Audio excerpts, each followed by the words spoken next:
예, 안녕하십니까. 오늘은 성경의 이슈별 담론 제45화입니다. 오늘의 주제는 이단입니다. 기독교 역사에서 이단의 문제는 교회의 정체성과 진리 수호를 위해 언제나 가장 치열하게 다루어져 온 핵심 주제입니다. 1절, 이단의 성경적 신학적 의미를 살펴보겠습니다. 먼저 이단의 의미입니다. 이단을 뜻하는 그리스어 하이에레시스는 본래 선택, 당파, 분파의 의미를 가진다고 합니다. 사도행전에서는 바리새파나 사두개파 같은 유대교 내의 당파를 가리킬 때 이 단어가 사용됐습니다. 사도행전 5장 17절, 15장 5절에서 나옵니다. 기독교에서 이단은 아까 살펴본 대로 그리스어 하이에레시스에서 유래합니다. 원래 의미는 선택, 학파, 당파, 분파로 중립적이었지만 신약 성경에서 점차 분열을 일으키고 파괴하는 거짓 가르침을 가리키는 부정적 의미로 사용되었습니다. 즉 신약 성경 서신서로 넘어가면서 이 이단이란 단어는 진리에서 벗어나 교회를 분열시키는 파괴적인 교리나 집단이라는 부정적 의미로 고착됩니다. 성경적 근거를 보겠습니다. 베드로후서 2장 1절입니다. 그러나 백성 가운데 거짓 대언자들, 즉 예언자들이죠. 같은 뜻입니다. 거짓 대언자들이 있었던 것 같이 너희 가운데도 거짓 교사들이 있으리니 그들은 정죄받을 이단 교리들을 몰래 들여와 심지어 자기들을 사신 주를 부인하기까지 하고 자기들 위해 신속한 파멸을 가져오리라 라고 말씀하고 있습니다. 이단을 파괴적인 이단으로 규정하면서 그리스도를 부인하는 가르침으로 봅니다. 갈라디아서 5장 20절입니다.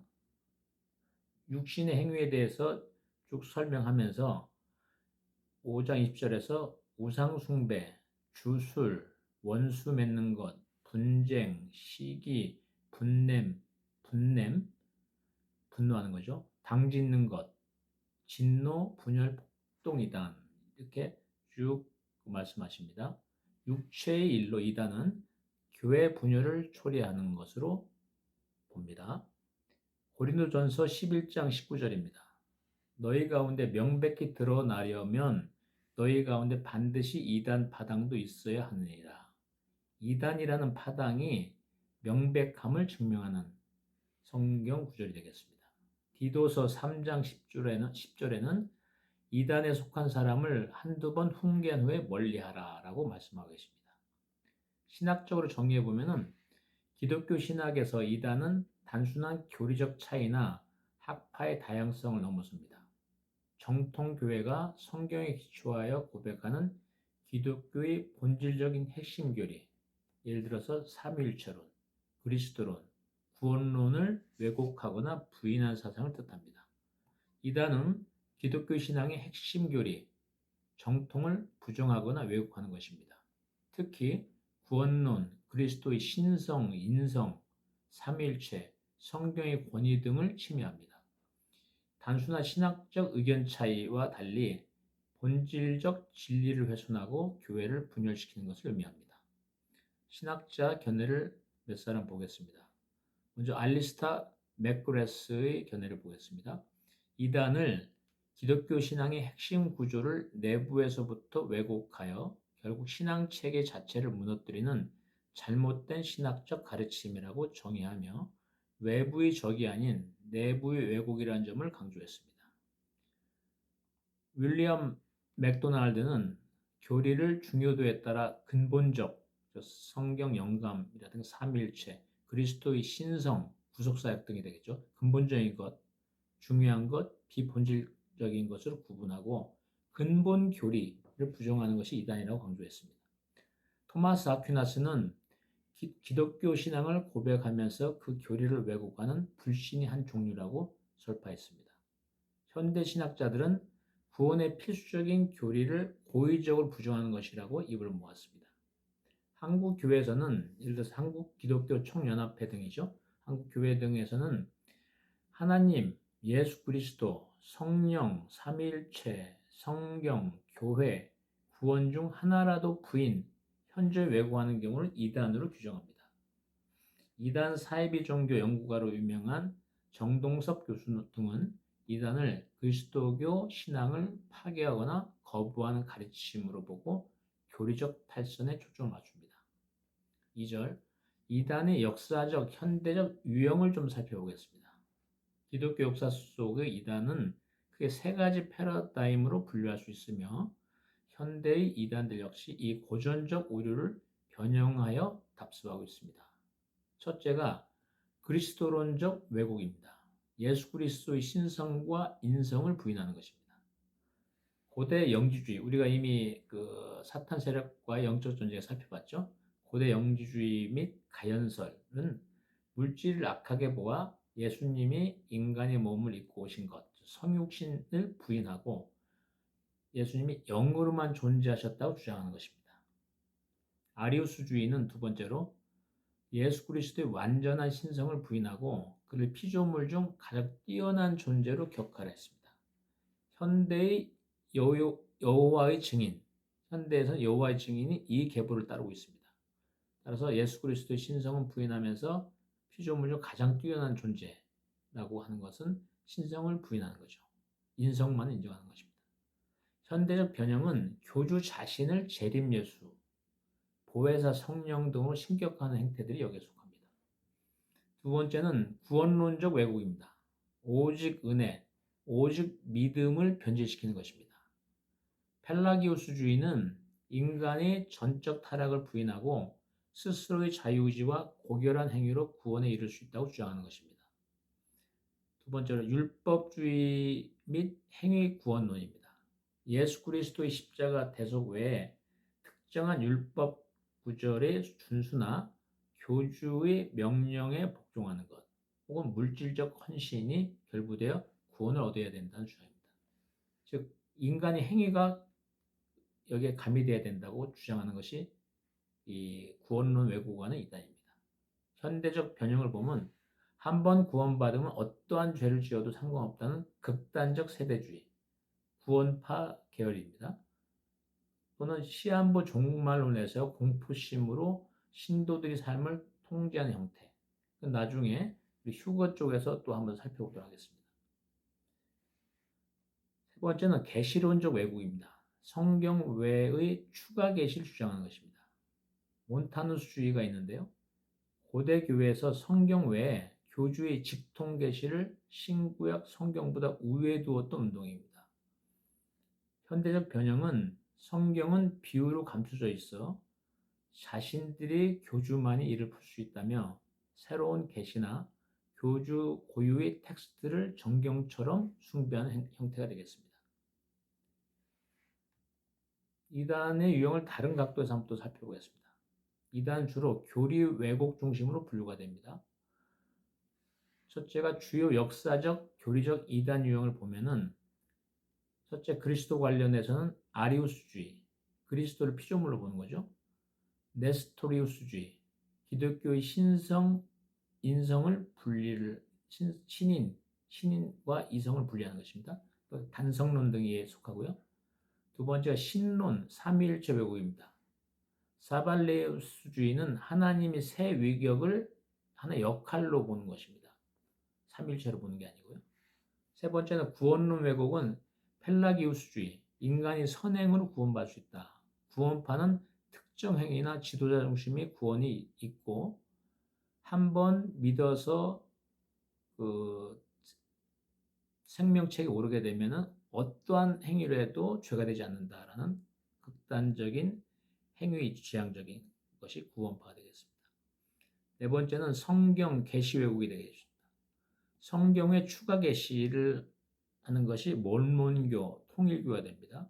성경 자의적 해석이 여호와의 증인, 아까 말씀드린 대로 예수님의 신성을 부인하고 피조물의 가장 우수한 인성이다. 가장 우수한 인성을 인정하는 것이 여호와의 증인이 되겠습니다.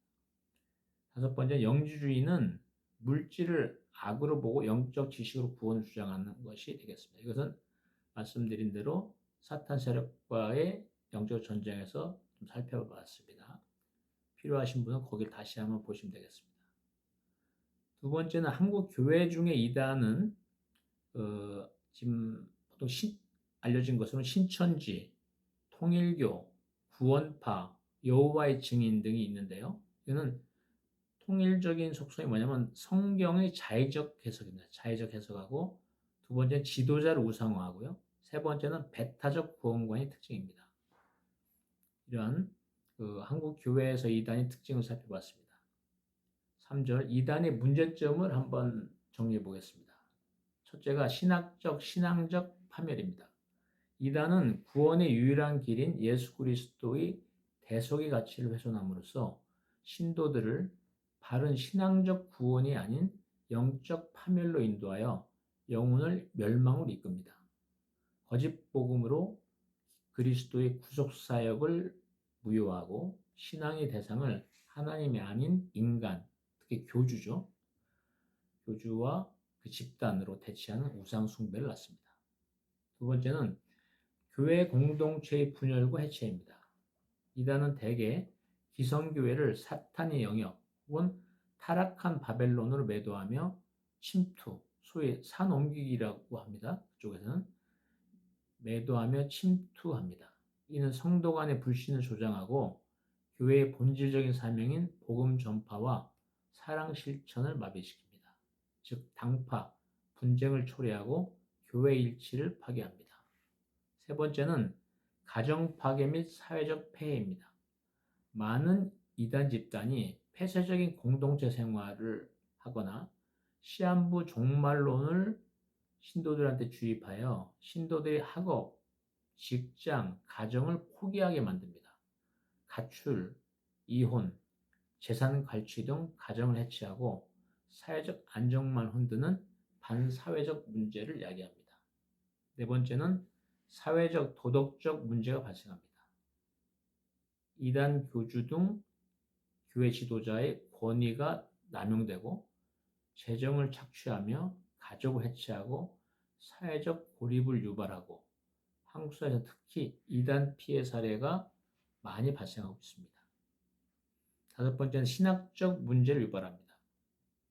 진리 왜곡으로 기독교 본질을 훼손하고 다른 복음을 전파합니다. 4절 신학자의 견해 및 역사적 대처를 한번 살펴보겠습니다. 기독교 역사의 위대한 신학자들은 이단 문제에 직면했을 때 타협 없는 교리적 정죄와 동시에 바른 진리를 정립하는 기회를 삼았습니다. 먼저 아타나시우스입니다. 예수 그리스도의 신성을 부인한 아리우스에 맞서 평생을 싸웠습니다. 그는 예수 그리스도가 참 하나님이 아니시라면 그분은 인간을 구원할 수 없다는 논리로 정통 그리스도론을 수호했으며 그의 헌신은 니케아 공의회 325년이죠.를 통해서 정통 신학으로 확립되었습니다. 두 번째는 아우구스티누스입니다. 인간이 공로를 강조한 펠라기우스와 교회의 순결성을 극단적으로 주장하며 분열을 일으킨 도나투스파와 맞섰습니다. 그는 오직 하나님이 전적인 은혜를 체계화하였고 이단 논쟁을 통해 교회의 보편성과 은혜의 신학을 더 풍성하게 발전시켰습니다. 세 번째는 장 칼뱅입니다. 종교개혁 시기 삼위일체를 부인한 세르베투스 등의 이단 사상에 단호히 대처했습니다. 칼뱅은 교회가 참된 교회가 되기 위해서는 바른 말씀의 선포와 성례의 정당한 집행, 그 철저한 권징, 교정이죠. 이 살아있어야 함을 강조하며 교회의 영적 방어벽을 세웠습니다. 5절은 이단 문제를 해결한 방안을 한번 정리해 보겠습니다. 첫 번째는 성경적 원칙이 있습니다. 첫째가 분별입니다. 영들을 다 믿지 말고 오직 하나님께 속한 영인지 시험하라라고 요한일서 4장 1절에서 말씀하고 있습니다. 그리고 성경의 근거에 가르치고 책망하며 디모데후서 3장 16절 17절 4장 2절과 4절입니다. 분별을 해야 되는 것입니다. 두 번째는 대처입니다. 이단으로서 한 번이나 두 번 경계한 후에 거리를 멀리하라고 디도서 3장 10절에 나오죠. 거짓 교사 노출과 교제를 제한하는 것이 마태복음 7장 15절부터 20절, 로마서 16장 10절에 나와 있습니다. 즉 분별을 한 다음에 대처를 하고요. 긍정적인 대안을 한번 정리해 보면은 성경 진리 가르침과 체계적인 교육을 강화하고 성경 진리 중심의 설교를 강화하며 공동체 안에서 이단에 빠지지 않도록 서로 권면하는 것입니다. 성경의 진리를 제대로 가르치는 성경 교육이 가장 중요합니다.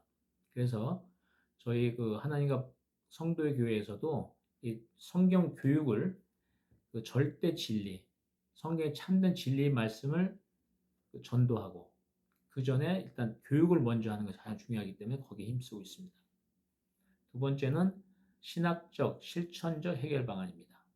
첫 번째는 교리 교육 강화와 성경적 분별력 양성입니다.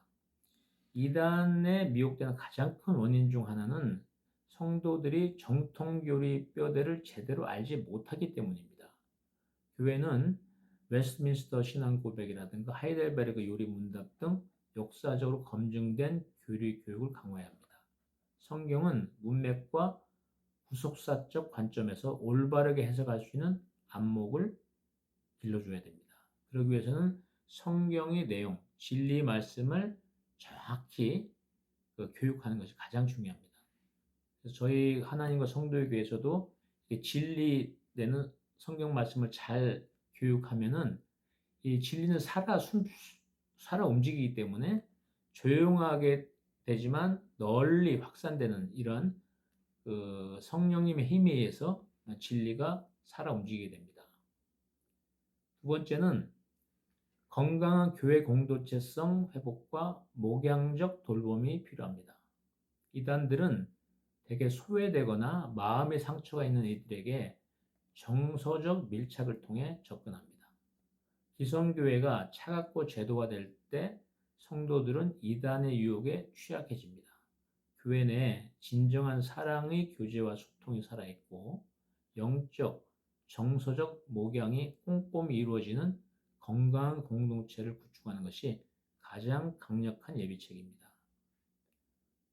아울러 교회 공동체 차원의 공동 대응이 중요하며 이단 연구 및 경계를 확실하게 하고 이단 피해자 회복 프로그램 및 가족 상담 등 다양한 프로그램을 시행해야 되겠습니다. 세 번째는 공적 권징과 전문 상담 네트워크를 활용하는 것입니다. 이단적 가르침이 교회 내에 발붙이 못하도록 교단적 차원에서 명확한 가이드라인을 제시하고 부적절한 사상에 대해서는 단호한 권징을 시행해야 합니다.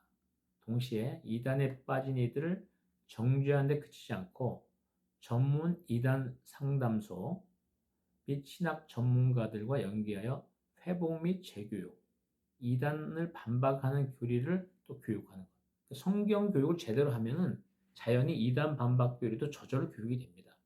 그래서 저희 하나님과 성도의 교회도 가장 강조하는 것이 성경 진리 말씀을 잘 교육하는 것이고 그에 대해서 그 진리가 스스로 움직이고 스스로 드러나는 힘이 있기 때문에 자연히 이단에 빠졌던 사람들도 그런 것 제대로 된 진리를 알므로써 이단 반박 교리 교육이 저절되는 이런 효과가 있습니다. 이렇게 회복 및 재교육을 진행하는 전문적인 구출 시스템이 활성화되어야 하겠습니다. 즉 단순 오류와 이단을 구분하고 회개할 기회를 주되 고의적이고 지속적으로 이단에 빠질 경우는 성경 말씀대로도 분리해야 합니다. 신학자 교회의 견해를 쭉 정리해 보면은 초대 교회처럼 공의회, 니케아 공의회 등이죠. 공의회 등에서 교리로 명확히 됐고 현대에는 진리를 사랑하고 거짓을 미워하라는 시편 119편 163장 3절의 말씀처럼 분별하되 증오하지 말고 복음으로 대응하는 것입니다. 즉 성경의 진리의 말씀으로 대응해서 이단을 빠진 사람들을 구원해내고 구출해내고요. 그 다음에 이단이 더 확산되지 않도록 하는 가장 중요한 것이 성경 진리 말씀을 제대로 교육하는 것입니다. 6절 이단의 본질적 왜곡과 이단성의 또 다른 결정적 요소들을 한번 살펴보겠습니다. 첫째는 교회론적 왜곡인데요. 배타적 독점권과 교회 분열주의입니다. 교회론적 왜곡은 그리스도의 몸된 공교회의 보편성을 파괴합니다. 이단들은 역사적, 공간적으로 존재하는 참된 보편교회를 타락한 바벨론이나 사탄 영역으로 매도하며 오직 자신들이 폐쇄적인 조직과 집단 내에만 유일한 구원이 있다고 주장합니다. 이러한 배타적 구원 방주 사상은 성도 간의 불신을 조장하고 교회를 분열시키는 심각한 교회론적 범죄를 낳습니다. 이단들은 자신들의 집단만이 유일한 구원의 방주이며 기존의 공교회, 보편교회는 모두 타락했다고 주장합니다. 교회의 보편성과 일치성을 깨뜨리는 유아 독존식 구조입니다. 성경 근거를 보겠습니다. 고린도전서 1장 12절 13절입니다. 너희가 각각 이르되 나는 바울에게 나는 아볼로에게 중간 생략합니다. 그리스도께서 어찌 나뉘었느냐. 사도 바울은 파당을 지어 교회를 분열시킨 행위를 엄히 경고했습니다. 두 번째는 에베소서 4장 4절에서 6절입니다. 몸이 하나요 성령도 한 분이시니 중간 생략합니다. 주도 한 분이시오 믿음도 하나요 세례도 하나요 라고 말씀하고 있습니다. 신학적으로 해석해 보면 정통신학은 역사적, 공간적으로 존재하는 모든 참된 교회를 하나의 공교회로 고백을 합니다. 그러나 이단은 자신들이 폐쇄적 조직 외에는 구원이 없다고 주장함으로써 그리스도의 몸을 찢는 교회론적 범죄를 저지릅니다. 신학자 키프리우누스의 견해를 보겠습니다. 그는 교회를 어머니라 하지 않는 자는 하나님을 아버지를 할 수 없다 라면서 교회 이체성을 강조했습니다. 그는 정통 공교회를 이탈하여 자신들만의 순결한 교회를 세우겠다는 분파주의자들을 향해서는 교회 밖에는 구원이 없다는 선언으로 이단적 분열주의를 책망했습니다. 두 번째는 종말론적 왜곡입니다. 시한부 종말론과 공포의 내세관입니다. 종말론적 왜곡은 하나님의 주권을 침해하고 성도들을 공포로 통제합니다. 성경은 종말의 날과 때는 오직 하나님 아버지만 아신다고 명시하고 있으나 이단들은 특정 날짜를 못 박는 시한부 종말론이나 조건부 구원론, 예를 들자면 특정 집단에 진입해야만 채워지는 14만 4천 명 등을 내세웁니다. 이들은 다가올 미래에 대한 공포심과 불안감을 극대화하여 신도들이 현재 삶과 가정을 도피하게 만들고 파멸로 몰고 갑니다. 이단들이 신도들을 통제하고 재산을 갈취할 때 가장 애용하는 무기가 바로 날짜를 못 박는 종말론.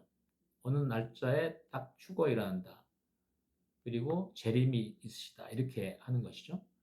우리 집단에 들어와야만 14만 4천 명에 들어간다는 식의 조건부 종말론입니다. 성경 근거를 보겠습니다. 마태복음 24장 36절입니다. 그러나 그 날과 그때는 아무도 모르나니 하늘의 천사들도 아들도 즉 예수 그리스도 자신도 모르고 오직 하나님 아버지만 아시느니라 라고 말씀하고 있습니다. 데살로니가 후서 2장 2절에도 주의 날이 이르렀다고 해서 마음이 쉽게 흔들리거나 두려워하거나 하지 말아야 할 그것이라 해서 마음이 흔들리거나 두려워하지 말라는 얘기입니다. 신학적 해석입니다. 기독교의 올바른 종말론은 이미와 아직, 즉 already but not yet이죠. 그의 긴장관계 속에 있습니다. 그리스도의 부활로 종말은 이미 시작되었으나 완성은 주님이 다시 오실 그때, 재림하는 그때 이루어집니다. 이단은 이 아직 모르는 때를 자신들만 안다고 사기치며 현재의 삶을 파괴합니다. 신학자 위르겐 몰트만의 견해를 보겠습니다. 그의 희망의 신학에서 기독교의 종말론은 세상의 파멸을 선포하는 공포의 종말이 아니라 그리스도 안에서 만물이 새로워지는 새 창조와 희망이 선포해야 한다고 역설했습니다. 신도들에게 공포와 도피를 조장하는 이단적 종말론은 성경의 희망을 변질시킨 왜곡입니다. 성경 안에서는 이미 이런 것이 공포의 종말이 아니고 이미 사람과 만물이 새로워지는 새 창조 희망이 이미 성경의 진리죠. 근데 이거를 완전 왜곡하고 종말로 공포를 준다는 이런 얘기입니다. 세 번째는 영적 권세의 남용입니다. 신비주의와 은사주의 절대화입니다. 영적 권세의 남용은 주관적인 신비 체험을 객관적인 성경의 권위 위에 둡니다. 직통계시나 환상, 이적과 같은 초자연적 현상을 절대화하며 이를 행하는 교주나 지도자에게 맹목적으로 복종하도록 유도합니다. 성령의 은사는 교회의 덕을 세우기 위한 것임에도 불구하고 이단은 이를 개인의 영적 권력을 강화하고 신도를 가스라이팅하는 도구로 전락시킵니다. 초자연적인 입신, 환상, 방언, 기적 행하기 등의 은사를 절대화하며 이를 행하는 지도자에게 맹목적으로 복종하게 만드는 형태입니다. 신비적 체험이 성경의 권위보다 우위에 서게 되는 것입니다. 성경의 근거를 보겠습니다. 마태복음 7장 22절 23절입니다. 주여 주여 우리가 주의 이름으로 선지자 노릇을 하며 귀신을 쫓아내며 중간 생략하였습니다. 내가 너희를 도무지 알지 못하니 불법을 행하는 자들아 내게서 떠나가라 라고 말씀하셨습니다. 요한일서 4장 1절에는 사랑하는 자들아 영을 다 믿지 말고 오직 영들이 하나님께 속하였나 분별하라고 말씀하고 있습니다. 신학적으로 해석해 보면은 신비적 체험 자체가 악한 것은 아니지만 그것이 성경이라는 객관적 계시에 의해 검증되지 않으면 주관적 이단 사상으로 전락합니다. 성령의 은사는 교회의 덕을 세우기 위함이지 고린도전서 14장 12절의 말씀입니다. 개인의 영적 권력을 강화하기 위함이 절대 아닙니다. 신학자 조나단 에드워즈의 견해를 보겠습니다. 대각성 운동 당시 일어난 수많은 신비 체험들을 분석하며 신앙 감정론을 저술했습니다. 그는 육체적인 떨림이나 환상, 뜨거운 감정적 체험 그 자체는 참된 신앙의 증거도 이단의 증거도 될 수 없다고 보았습니다. 참된 영적 분별의 기준은 오직 그 사람의 삶에서 그리스도를 닮은 거룩한 성품과 열매가 맺어지는가에 있다고 갈파했습니다. 네 번째는 윤리적 타락입니다. 도덕 무용론과 반사회성입니다. 윤리적 타락은 믿음과 삶을 분리하여 심각한 반사회성을 유발합니다. 이들은 이미 영으로 구원을 받았으니 육체의 죄는 아무런 상관이 없다는 극단적인 도덕 무용론에 빠지고 싶습니다. 그 결과 신앙이라는 미명하에 거짓말, 사기, 재산 갈취, 가출, 폭력 등을 정당화하며 기독교의 거룩한 성화의 의무를 저버리는 치명적인 열매를 맺습니다. 잘못된 열매시죠. 열매죠. 교리적으로는 그릇돼 보이나 실제 삶 속에서 기독교적 윤리를 완전히 저버리는 유형입니다. 이미 영으로 구원받았으니 육체의 죄는 아무 상관없다며 간음, 사기, 폭력을 일삼거나 반사회적 행동을 종교의 자유로 포장하는 것입니다. 성경 근거를 보겠습니다. 야고보서 2장 26절입니다. 영혼 없는 몸이 죽은 것 같이 행함이 없는 믿음은 죽은 것이니라 라고 말씀하고요. 마태복음 7장 20절입니다. 그러므로 그들의 열매로 그들을 알리라 라고서 성화된 열매가 중요하다는 것을 강조하고 있습니다. 신학적 해석에 보면은 구원받은 성도는 성령의 인도하심을 따라 이 땅에서 거룩한 삶을 살아가는 성화의 과정을 밟아야 합니다. 칭의, 구원 확정이죠. 영어로 justification. 칭의와 성화는 분리될 수가 없습니다. 칭의가 되면 성화되는 것이죠. 윤리가 결여된 종교적 열정은 이단 사상의 전형적인 잘못된 열매입니다. 신학자 디트리 보네포의 견해를 보겠습니다.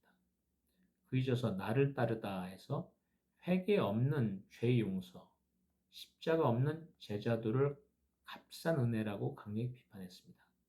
이단들이 베푸는 구원의 확신은 인간의 윤리적 책임과 십자가의 헌신을 지워버린 값싼 은혜의 극치며 이는 결국 영적 사교육에 불과합니다.